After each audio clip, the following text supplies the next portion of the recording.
Well, welcome everyone back again. I know it's been a while since I've been on. I'm back in my studio here in California. I had a memorable trip a couple weeks ago, actually almost 2 weeks now, that I went back to Philadelphia, to the New York area. But I was very blessed to be able to uh, interview the Hall of Fame boxing promoter, Russell Peltz, in his offices in Philadelphia. We're able to do a podcast from there from my iPad, and we're going to be showing this now. And I do have to say that, yeah, a little technical. Maybe the voice is a little bit maybe tinny, but I think we get a good idea, Russell. And I hopefully this is going to be the first of many. And I just hope you enjoy it. And here we go. My interview with Russell Peltz in his Philadelphia office is about a week ago. And this is going to be the first of many for his YouTube page, the official Russell Peltz for everything boxing. So welcome to Russell Peltz and his first podcast with me.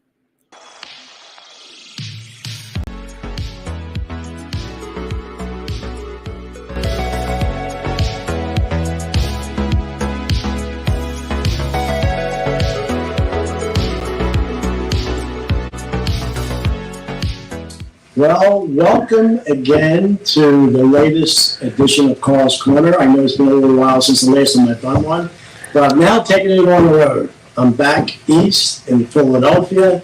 I was in North Jersey the last couple of days with another person, but now I'm here in Philadelphia in the actual office of Russell Peltz. Russell, I want to thank you so much for allowing me to first come in here.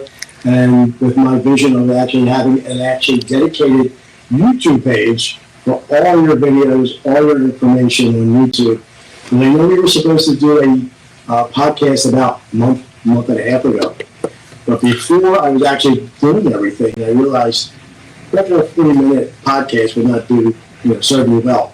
And I came up with the thought of having something condensed into one that's official for you, that's all your product, all your previous videos and anything, and then you'll have your own voice. Because I remember, because we're going to be promoting this book, $30 and a cut eye. That's a phenomenal read. And actually, that you actually had a radio show here in the Philadelphia market a few years ago that you had talking about boxing. So, thank you again. We're going to have fun. I'm looking forward to this. I love this, and my friend Darryl behind the controls, my cousin Vince, with my video. So I'd like to begin at the beginning. But I know there's a video online that Ray Didinger, who's actually a prominent Hall of Fame writer for the Inquirer. You went to college with him, correct? Absolutely, Temple. Temple. We met at the Temple News as freshmen. Yeah, don't worry about mails coming in. We're live, no problem. Maybe some checks. Yeah, hopefully. Yeah, Russell was just out in Arizona, right, at a match, and a fight that I actually watched a little bit on ESPN for you, but and I'm graciously that we were able to schedule this today. So go ahead. Ray came into the office one day in his ROTC uniform. First time I met him, and I looked at one of the other guys in the office and said, "We got to get this guy out of that uniform." But I was lucky. You go from high school. I decided beside boxing, I was a college basketball fanatic in high school, and I went to the Palestra for the first time in 1961 to watch a college basketball doubleheader. And those of us who went to the Palestra in those days, it was like going to college basketball heaven. Every game was sold out. 9,269 people. Every game came down to the final second, and the school spirit was South, Temple, Villanova, Penn, St. Joe's. And you'd walk out of the Palestra on such a high, you couldn't wait to tell somebody what you'd just seen. And what better way to tell them, I thought, was than to write about it. So I decided in ninth grade I was going to be a sports writer, study journalism in college, and work for a big city newspaper. So when I got to Lower Merion High School, and by the way, I tell people, Kobe Bryant went to my high school. Yes. I didn't go to his. Yes. So, the school paper comes out 6 times a year.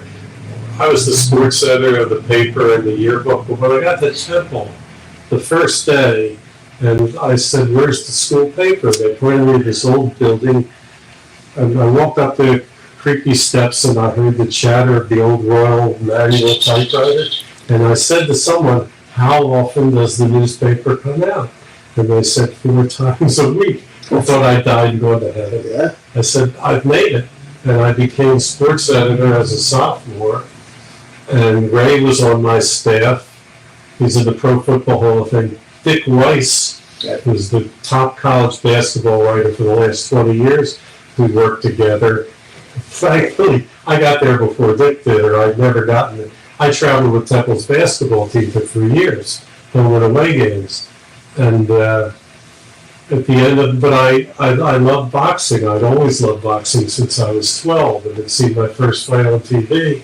Anyway, I got a job working the midnight shift at the Evening Bulletin during the summer between my junior and senior year. I'd work midnight to 8, editing copy, headlines, rewrites, and I'd made it. This is what I was going to do, and I get emotional when I tell this story. This is why. At the end of August, Jackie Wilson, listen, the Bulletin was the oldest continuous afternoon newspaper in the country. Jackie Wilson came in one day. I was getting ready to leave. It was around 8 or 9 in the morning. He said, "Russell." Well, who's Jackie Wilson? He was the sports editor. Gotcha. He said, "You're going back to school for your senior year. We'll keep you on Saturday nights. And when you graduate in June, we'll bring you back full time." I thought I was going to cry. And he saw the tears welling up in my eyes. What you're doing right now. I believe this story. And I said to him, I said, "Mr. Wilson, and I mean this as much today as I meant it then, I'll work for nothing." Wow. And I would have worked for nothing, because this is my goal in life. And he looked at me and he said, "Forget it. We'll keep you on and we'll pay you." So I worked midnight to 8 during my senior year. I went to school from 9 to 1. I went home and went to sleep. And then I came back at night. And I think, listen, Ray Dinger, Dick Weiss, Ron Pollock, whose dad, Harvey Pollock, was the stat guy. This was my I was awarded the Outstanding Male Journalism Graduate at Temple in 1968. And I think it was because I had that full-time job. But, and I stayed at the, I went away to Fort Bragg, North Carolina for basic training in September of '68. The Army? Yeah. I was a cook. Thank God nobody died. I used to put the cold cereal out on the line. Anyway, when I came back in February, Jack Freed was the boxing writer, and he'd been there since 1927. This is 1969, and they knew I wanted to be the boxing writer. And they kept, Bulletin mandatory retirement was 65, but they kept giving him extensions on his retirement. And as glamorous as the sports writing business is, I found myself watching the clock. So I'm not going to watch the clock for the rest of my life. So the Bulletin Morgue is the name for the library, where they had every story that was ever printed in the history of the Bulletin, every photograph, a giant room full of file cabinets. The microfiche? No, not then. Really? I was doing No. microfiche. So I'd go in there because there was a lot of downtime when you're working midnight to 8. Deadline was 6 for all the copy to be in. And I'd start pulling out files from the Blue Horizon because I figured that was the only place I could afford to promote. And I started writing down what night of the week. So you already knew that you wouldn't promote fights? Well, if I couldn't become the boxing writer, yeah. So I saw what night of the week, how many people paid, how much money was netted. And I made these long lists and I studied them. And I went to Jackie Wilson in September of '69, August. I said, "I'm leaving, I'm going to be a boxing promoter." And he didn't laugh, but he smiled. He said, "I'll tell you what, we'll keep you on one night a week as backup in case you don't make it. And, wish you the best of luck. And I worked for George Casita, who was a wonderful writer. He was the 76ers writer. He said, what makes you think, and I got married in August of '69, and my first wife, he said, why would you get married and become a boxing writer, boxing promoter at the same time? I said, George, I like fights. So, but there was an office memo. There was a lot of skepticism. Of course. And I intercepted an office memo one night, and I forget the body of the memo, but it was signed Russell B. Back. Russell be back. Meaning I wouldn't make it, and I'd be back at the bowling. And when I saw that, I was determined to sell every single ticket to my first fight, which I did September 30th, 1969. It's still the largest crowd in the history of the Blue Horizons, the largest official crowd, 1606, because it only holds 1,346 people. Now, did you have boxers in mind? Did you have enough money to be able to afford the boxers, or just to get the venue started? Well, going to Temple, I lived at home.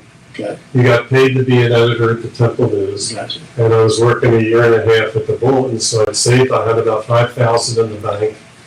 And I'd written a couple stories, one about an amateur kid named Bobby Baloo Watts, and I'd met some people covering some amateur boxing shows. Pat Duffy, who was Mr. Amateur Boxing at the time, but had a pipeline with the pros. He was involved in a minority way with Leotis Martin, the heavyweight, and Benny Briscoe, the middleweight. So, yeah, I knew some people, and boxing was dead in Philly in '69. It was a post-Olympic year, so there were a lot of young kids, but there'd only been, this was September of '69, there'd only been like 5 shows the whole year, and nothing since May.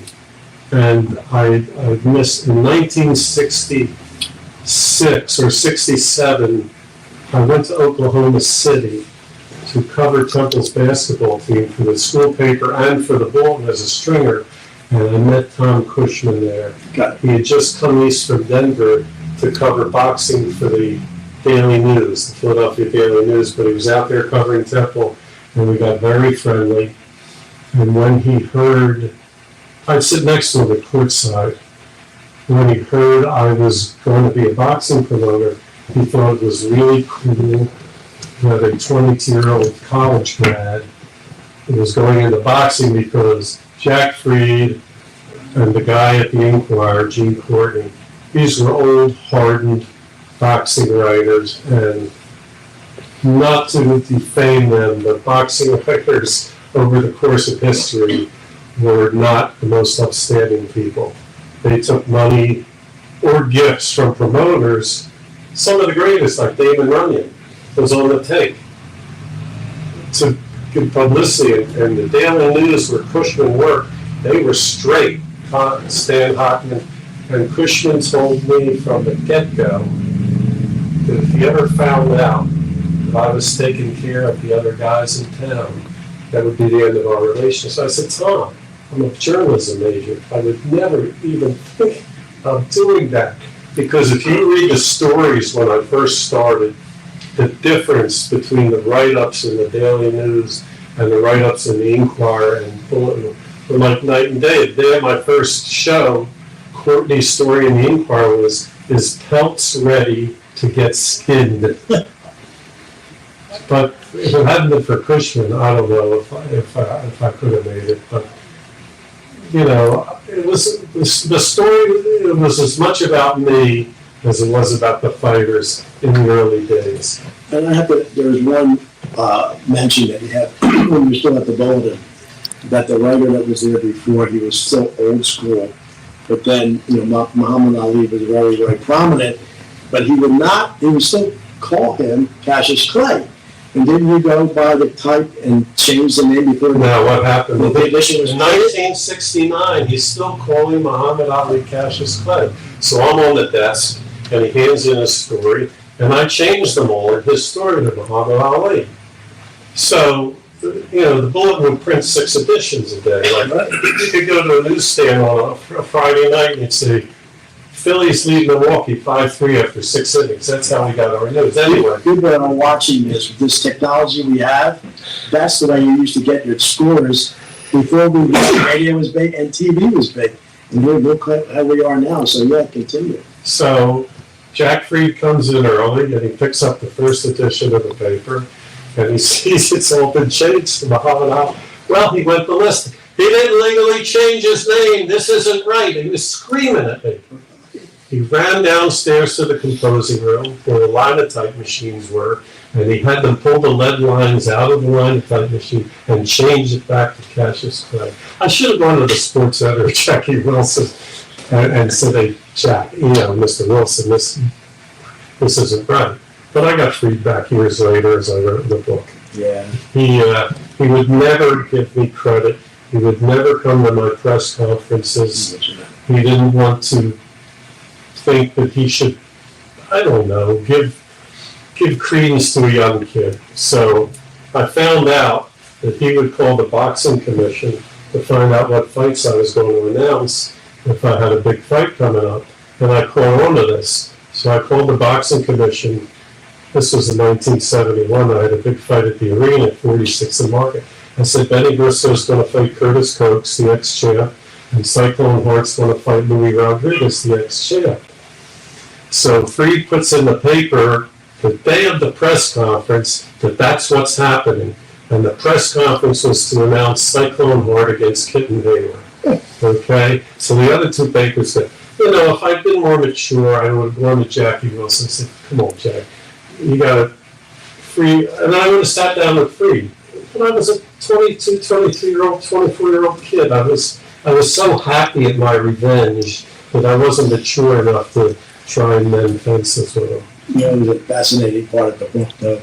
But, so that parlay that you were able to say, I'm out of the Bulletin, promoting first. So what was the mechanics of saying, okay, what's the first thing you had to do? Second thing, you had to get the fighters, you had to get the venue. So, well, there had been a guy who had promoted at the Blue Horizon from 61 to 64 named Marty Kramer.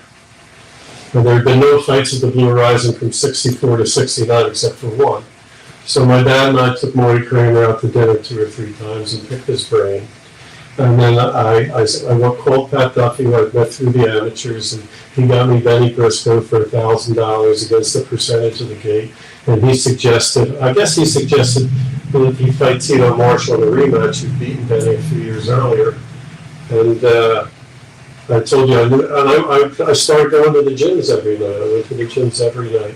And I just lived at the gyms, and I met all the trainers, and they'd read about me in the paper that, from Cushman, and listen, it was a different world back then. Guys were training and they were starving. They just wanted to fight. They didn't care who they fought. They just wanted to fight. So Duffy said, I got another kid, Clarence Finney. You can put him in a 4-rounder. And Jerry Judge at heavyweight from Kensington. And I would go to those days, Philly guys fought each other. Mm-hmm. And I'll fight him. The Patio gym where Pop Bates was, where he threw me out one day when I was still a sports writer. And I put the show together. And did you know the venue owner to get them to say, okay, Jimmy Toppy. I went to visit Jimmy Toppy, whose dad had been a promoter in the 40s and 50s at the Met on Broad Street, and who owned the arena. And we sat there and talked, and he later thought that was a joke. He said, listen, he told people later that he never thought it would happen. But originally, Harold Johnson was going to be my first main event because he was my boyhood idol. But we were like $500 apart on the money. And then when Duffy said you could use Benny Briscoe top, he said, night and day. It's going to be night and day. You're going to sell out. And we charged $5 and $3. $5 for ringside, which were reserved then, and $3 for the balcony, which was general admission. And I just got, there's no social media. No.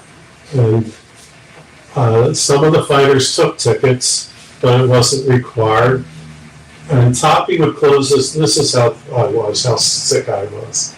Toppy would close his office at 2 o'clock, and his was the main box office at the Blue Horizon.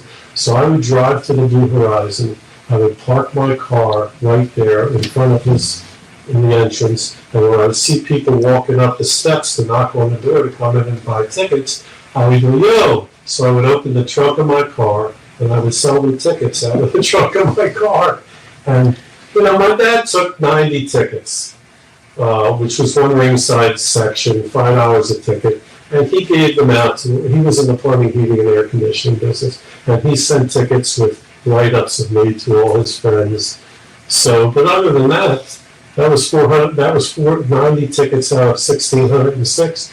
It was just crazy. It was,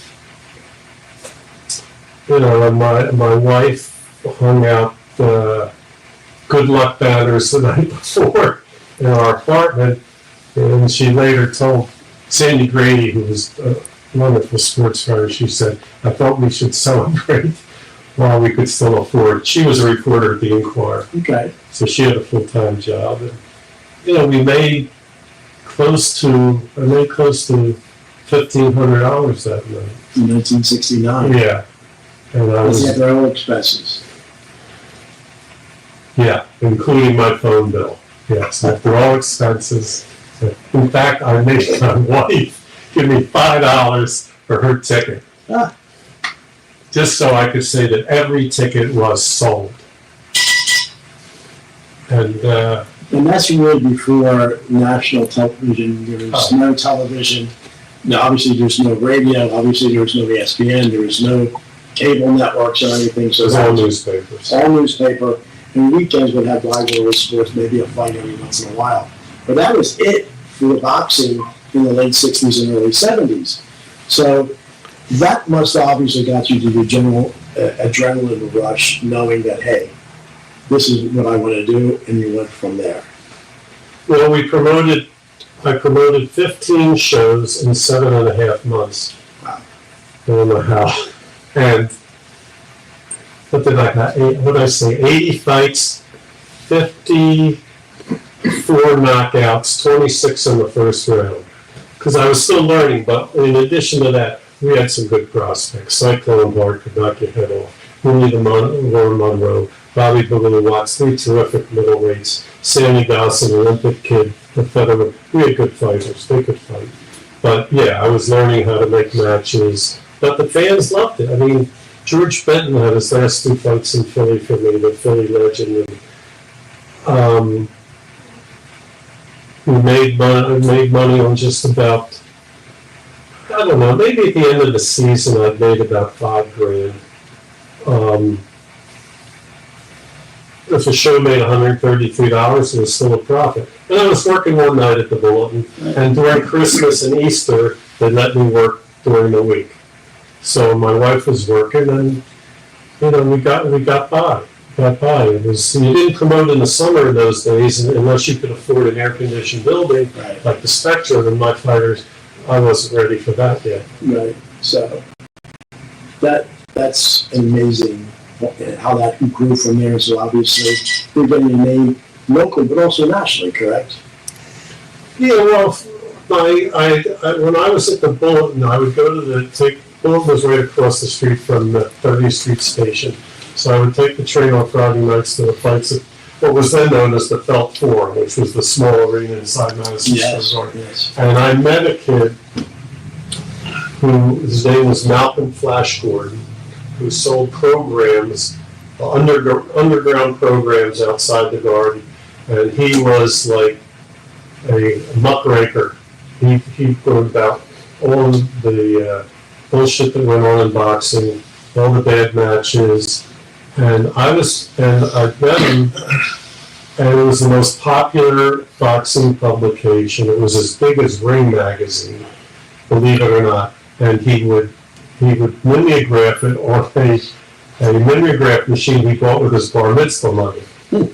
And he had about 4 guys working for him. Red Fox, who would film fights, Johnny Boss, who became an international booking agent, Don Majeski, who became an international booking agent, and Bruce Trampler, a matchmaker, and they would hustle the programs outside the Garden, make enough money so they could go in and buy a ticket. And when I started promoting, he hung out at the gyms in New York. He said, "Can I sell programs at your fights?" So my programs were going around the country for people who subscribed to his. So that way I got a lot of publicity. So it's interesting that when we first came here, we took a tour of this amazing location, seeing all these posters and everything around us. We were upstairs, we pulled out a couple of these programs that were amazing, and it's just like it's artwork in itself.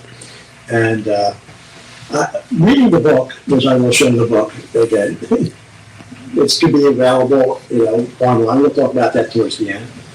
But my recollection of boxing in Philadelphia, and my cousin was with me, I have to say, I was at every facility in Philadelphia or any sporting event except the Blue Horizon. Shame on you. So I know, shame on me, but thank you for my cousin Vince was there a few times, and I never experienced that. But reading the book, and I realized, I really thought you were the only guy in town. But I read the book, there was so much competition that came in that was, trying for the boxing part. So it's I didn't realize that with them coming in. Well, Competition. Lou Casey was the busiest promoter in Philly in the 60s. Herman Taylor, the dean, who I consider to be the greatest promoter ever lived, who promoted Jack Dempsey, Joe Louis, Rocky Marciano, Joey Jurgo, everybody. He would still he would cherry pick. He was in his 80s. I had actually gone to see Herman Taylor before my first show. It's almost like you want to marry the daughter so you get permission from the father. Right. And I went to see him in his office. As much as I love him and respect him, he was an old curmudgeon. You'll never make it. I said, "Herman, you did $4,910 with Harold Johnson and Emily." "No, we didn't. Emily, bring in the paper." So his secretary, yeah, press $4,910. But he thought I was coming to do a story on him because I said I'm Russell Peltz in the home. When I finally told him I wanted to promote fights at the Blue Horizon, his whole demeanor changed. But he was still around, Herman Taylor, and he grabbed Cyclone Heart from me. And I realized that one day I would be in that position as the dean, because Cyclone Heart had knocked out Kid Hayward at the arena at 46 in Market, and we sold out. And I didn't care that I overpaid, because I just wanted to make the fight. Right. And after that, Herman Taylor said, "Hey," to Sam Solomon, his manager, Sam had played in the Negro Leagues. He said, "I can do this and that." And after that, I had to negotiate for Cyclone Heart fights after that. But things worked out well because at the end of my first season, which was the summer of '70, Herman Taylor was promoting a fight at the Spectrum with George Foreman against Roger Russell. And I happened to be downtown in July of '70. And I was standing outside Sherry's ticket office, which was at 15th and Walnut. And out of Sherry's ticket office comes Jack Puggy, who had been a manager in the 20s and 30s and was Herman Taylor's matchmaker. And he's there checking on ticket sales. So we're standing on the corner. I'll never forget it. He's got his jacket draped over his arm. He's smoking a cigar and spitting it out on the sidewalk. And he says, "I've been offered Benny Briscoe's contract, but at my age, what do I need another fighter for?" So my head started spinning. I didn't say anything. I said, "How much do they want, Jack?" $2,500. All right. So I didn't say anything. We talked for a while. I got in my car and drove to my apartment in Germantown on Wissahickon Drive. And I called my brother-in-law, who was an accountant. I said, "Arnold, Benny Briscoe's contract," he would do the payouts at all my fights, Arnold, pay the fighters. I said, "Benny Briscoe's contract's for sale. You manage him, I'll promote him. And all these young middleweights, Hart, Watson, Monroe, one day are going to have to fight Briscoe to see who's the best in the city. And if we control Briscoe, we'll control all the big fights in the city." So he said, "Can I make my money back?" I said, "Yeah, you'll make your money. Don't worry about it."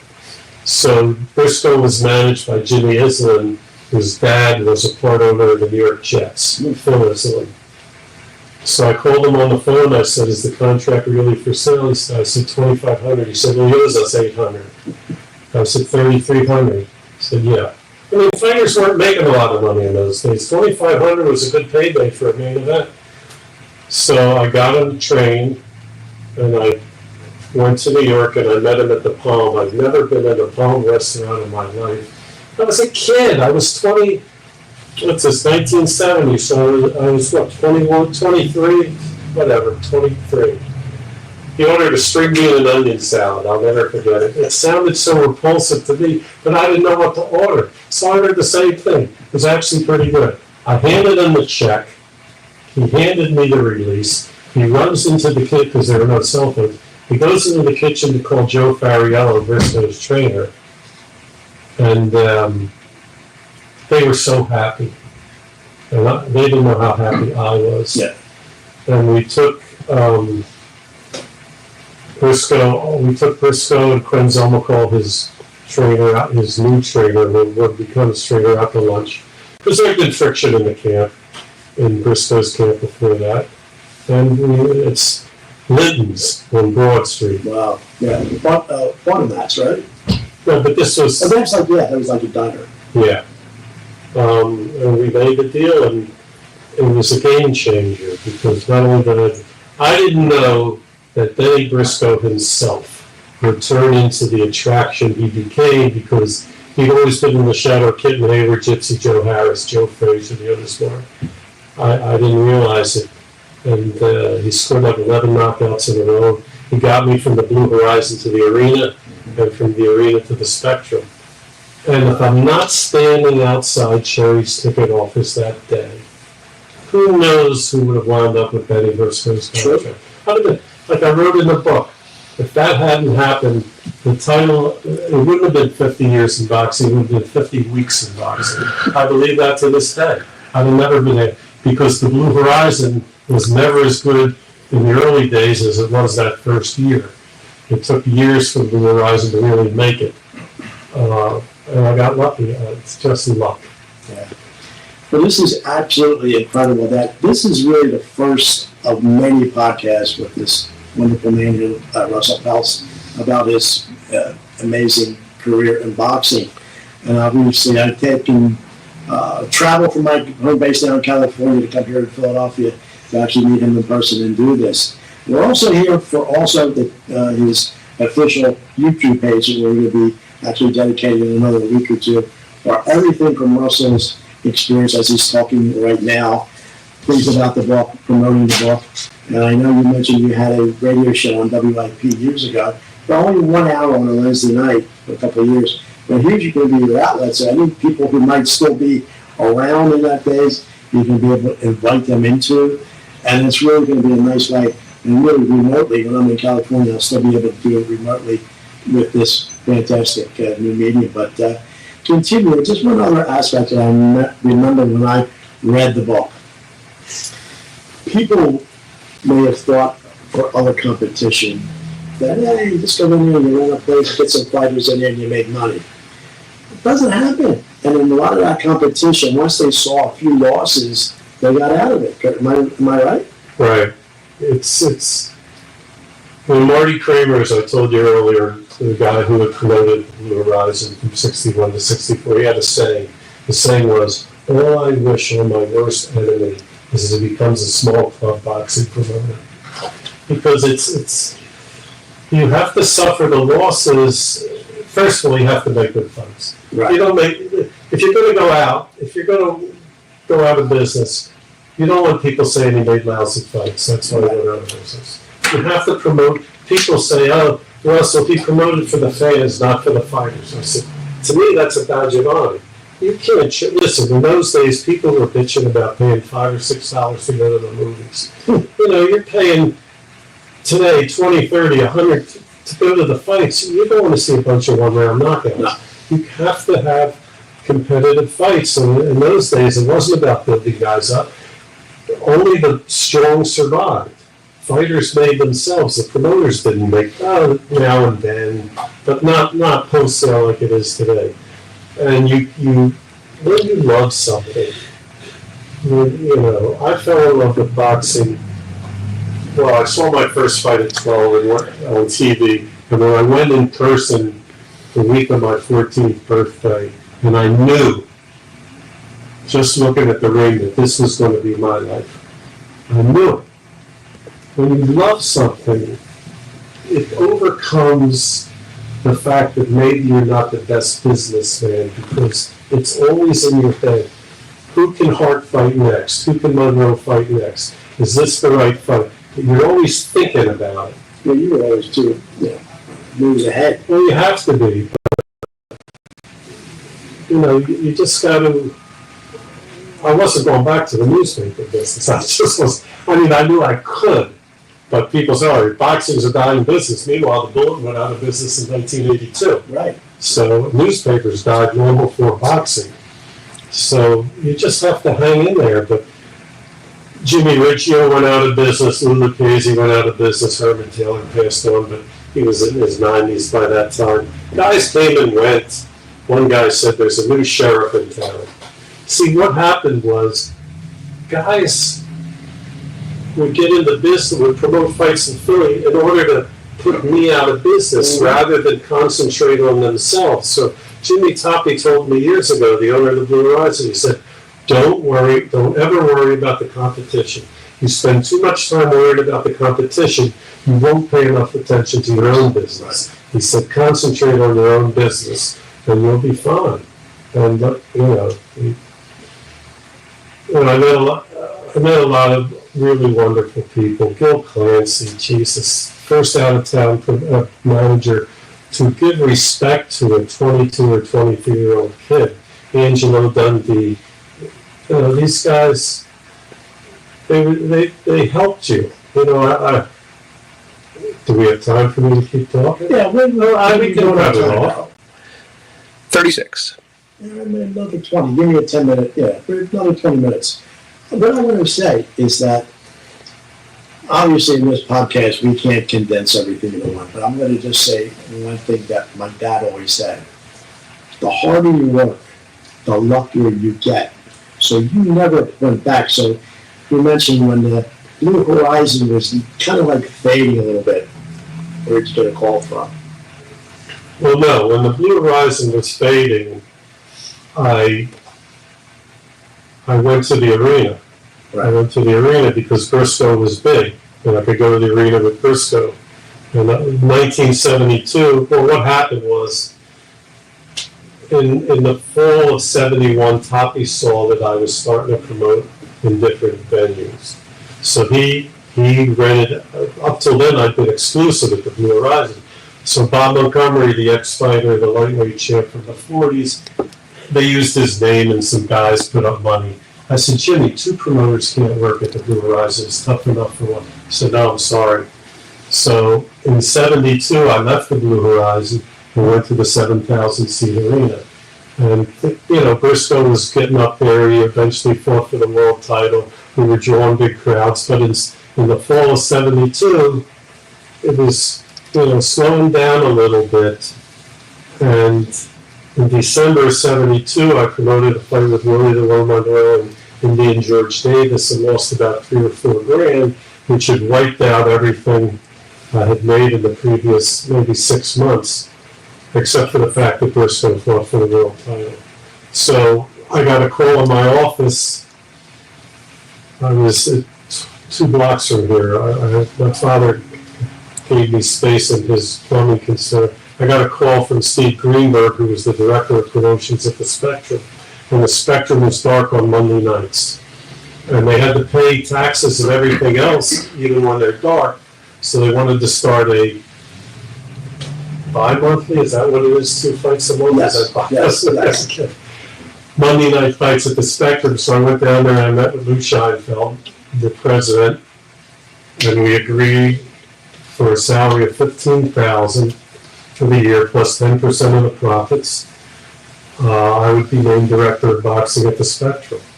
And thank God, But look at, you had a name already, so they knew that, hey, here's a man that would be able to book our arena. So the hearts, rather than be, something that maybe did not work there for a while, but then you were there, you were prominent, and then after the spectrum, after so many years, was fading a bit, and then lo and behold, in like late 70s, Atlantic City became prominent, and what cable network came on board? ESPN. So I'm just trying to consolidate a little bit to time for here, but show how you were progressive with the media that happened at the time with you. And I also have to mention, you said the Blue Horizon, for people who are not Philadelphia people, might be outside nationally. It's, remember the address? 1314 North Broad, about a mile or two from that, where we're at right now. Yeah, it's about a block or two south of Temple University. So right now, we're only about 4 or 5 blocks from the famous Philadelphia Art Museum, the Rocky Steps, and the Rocky Statue. It's ironic that we're that close. And the arena, the Philadelphia Arena, was on 36th and Market in West Philadelphia. I remember it as a hockey arena before the Flyers came here with the Ramblers and other events, but obviously boxing was there and you were promoting there. It was next door to Bandstand. The Channel 6 studios where the famous Bandstand was at that point, which is a whole nother podcast and thing on its own. But then the Spectrum was built in '67. Myself and my cousin had Flyer season tickets. But when you did the Monday nights, didn't think that, well, we're right there. 1970 started Monday Night Football, when you were competing with Monday Night Football and Monday Night Fights. I told them that. I told them that. Because at the end of August, we were only about 6,000 or 7,000 in the hole, which is pretty good. And then September, October, November, we got killed. We wound up losing 50,000, which in 1973, it's in the book somewhere. I don't know what it's worth today. And Alan Flexer, who was the controller vice president, took me to lunch one day, which was at that time called the Blue Line. Right. Later became Ovations. Yeah, I knew what he was doing. The restaurant at the Spectrum. I knew what he was doing. He was taking me to lunch to let me go. And I said, Alan, if I can get the Philly fighters to fight each other, I can turn this around. And I wasn't sure. In fact, when I interviewed Alan for the book in Ventnor a few summers ago, he said he didn't think I could do it. But that's what happened, and he turned the program around. But they said yes, they gave it out a shot. Yes. Look what happened from that. We could talk about that meeting. Another time, yes. Meeting, yeah. And I think it's there was some Spectrum in the whole Atlantic City that lasted for 10. Well, Atlantic City, listen, the 1980s was a license to print money in Atlantic City. The casinos, 849 shows in Atlantic City. Forget Newark, all the other. 849 shows in 10 years. Think about that. 85 fights a year in one city. Philly had less than 150 in the same decade. Right. So, but in the middle of '86, I get the call from Dan Duga to take a USA Network show off his hands for the Blue Horizon. And if he doesn't make that phone call, I don't know. But that was the harder you work, the luckier you get, correct? So out of that 880, how many were your fights? Oh boy. 10 years. I don't know. Maybe 150, I don't know. 150 would be 15 shows a year. Maybe between 100 and 100. I mean, everybody from all over the country. The Tropicana had a fight every Tuesday night. Right. That's 52 fights a year right there on television. Right. So When I moved down here in 96, 97, there was a woman who was doing women's boxing at the Tropicana. good, Diane Fisher. Diane Fisher. I know she was a hairdresser. Right. Got my hair when I was down there. Yeah, it's a small world, but it's fascinating the way it evolved. Excuse me, through television, through media, and the different venues. What was the biggest fight down in Atlantic City that you did? What I did, Listen, I had two fighters that were hot as fire. Jeff Chandler, with the Hall of Fame bantamweight champ, Right. defended his title down there.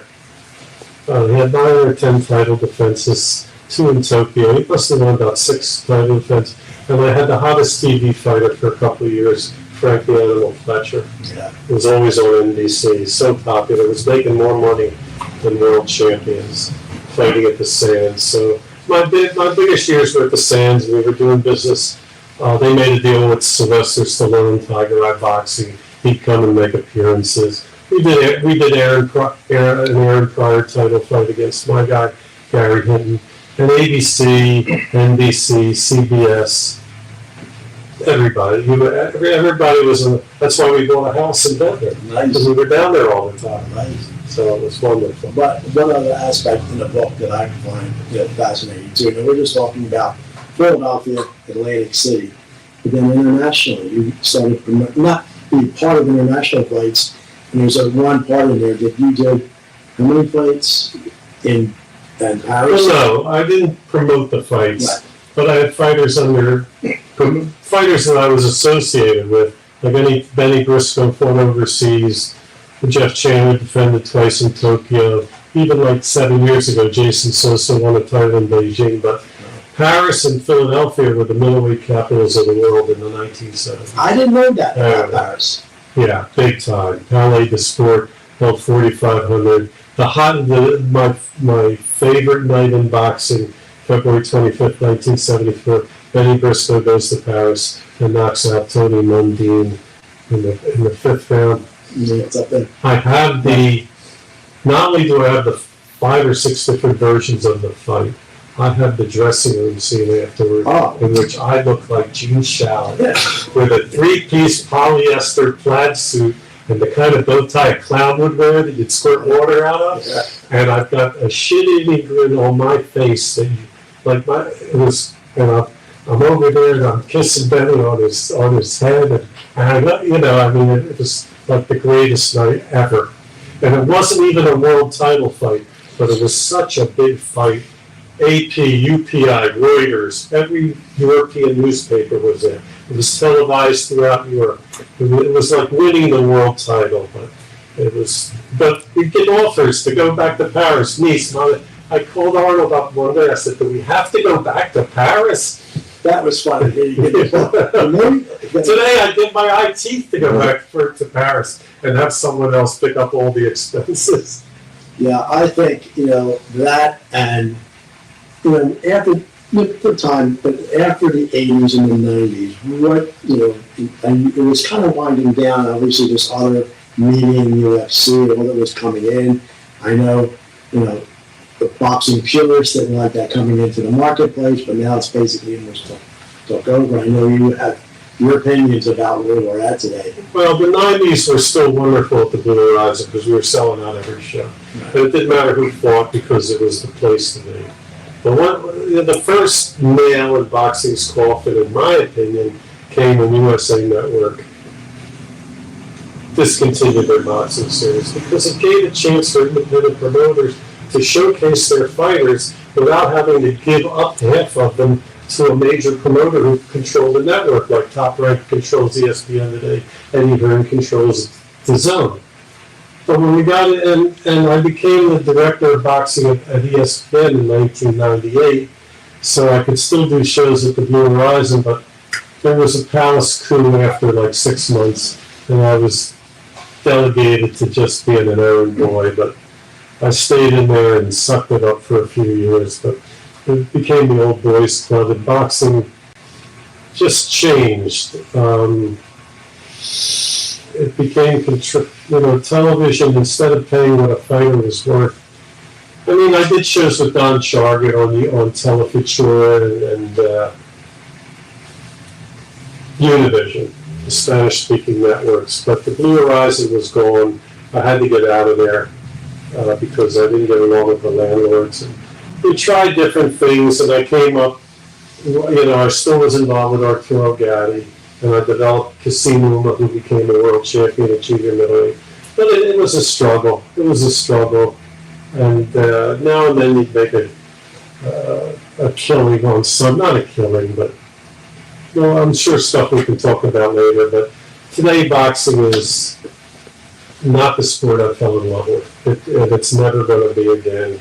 And the fact that we have to depend on Saudi Arabia Wow. to finance our business is, You see what they're doing in golf now. yeah, It's amazing. So, it's sad.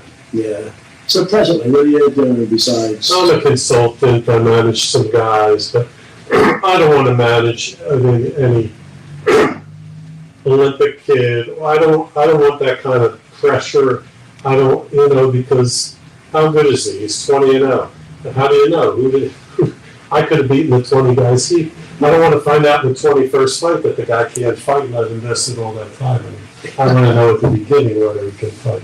But boxing isn't like that. We used just to make fights. Now every fight, if you look, 9 times out of 10, either the red corner or the blue corner wins every fight on the card.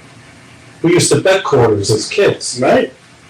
It's all, even when you look on Box Rec, and you see everybody on the left-hand side is 10-0, 12-0, and everybody on the right-hand side is 5-18, 4-11, 3-12. I mean, that's not me. I'm not good at that. Well, hopefully people who are watching this is going to enjoy this because this is really the first of many podcasts, shooting video for maybe a documentary down the road. But we're going to end up having this Russell's YouTube page that maybe we could go live eventually one day and people around the country, around the world could actually put their comments in, talk to Russell, have tribute about the book and other things. And hopefully everybody will really enjoy this podcast. I'm going to go on social media and try to prep a little bit. We're now Monday the 23rd. I think once I go back to California and look at this and maybe publish it next weekend, maybe we'll be here another day or two to get some other footage. But Russell, I can't thank you enough. My First of pleasure. all, allowing us to come here in this wonderful place. We only scratched the surface. I tried to go through as much as I could in this short period of time. And remember, his book, go get it.